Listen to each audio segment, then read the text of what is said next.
I was really curious how folks were doing. And again, I study human performance and resiliency, and I reached out to folks and said, okay, how are you? What do you feel most of the time? And the number one feeling word that they reported back to me was they said, Robin, how I feel is done. I am done. And it wasn't like done, I got all my work done, right? It was done as if I'm so tired all the time. And there's just so many stressors out there. And I want to do good work, but I don't even know what I need to do to get myself back on track. Just things feel off. So I got really curious. What is going to help people feel the strongest when they're going through uncertainty? And the number one thing that we know makes the biggest difference is if we can help people reconnect with their energy. Their energy again. We got to get excited. We got to get our hopes up again that the futures are bright. Well, if I was to say, how do we get our energy up? Usually it involves motion, right? We got to get up and pick ourselves up. However, if after a really long, heavy day, I said, oh, you're exhausted and tired, you need to go to a spin class or jump on your Peloton, you'd be like, hard pass. Like, no, I'm too tired to do that. So we wanted to know how else can we get energy for our people in a different way that doesn't involve the output of the kinetic energy. And psychology gives us a clue, okay? And the clue on how we can generate energy is a practice called empathetic attunement. And let me tell you what that looks like. And the best way I can tell you what that looks like is to give you an example literally from the wild. My wild is being a mother of 3 teenagers. I have a 20-year-old and an 18 and a 16-year-old. So can I give you an example of empathetic attunement in practice? Well, I'm going to give it to you anyway, but do you want to pretend you're excited for it? Okay, that's better. Okay, that feels better. Okay, so these are the crew. This is my crew. I have Jax, who's my littlest, 6'6" on his way. He's not that little, but he's 16. I have Ava in the middle, Ava Leslie, and then I have Hunter, my oldest, who's 20. And a wee while ago, my boys and I were sitting in the kitchen having a little team huddle, and their sister came home from school.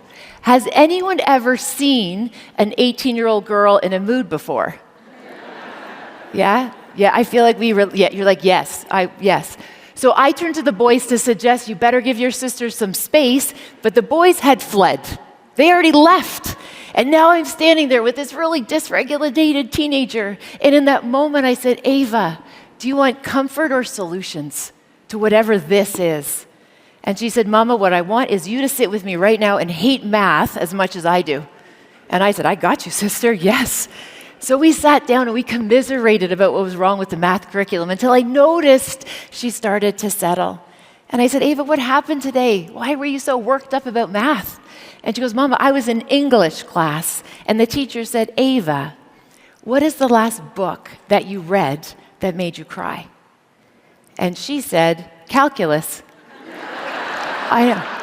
And everyone thought she was being silly, but in that moment, she felt so much overwhelmed.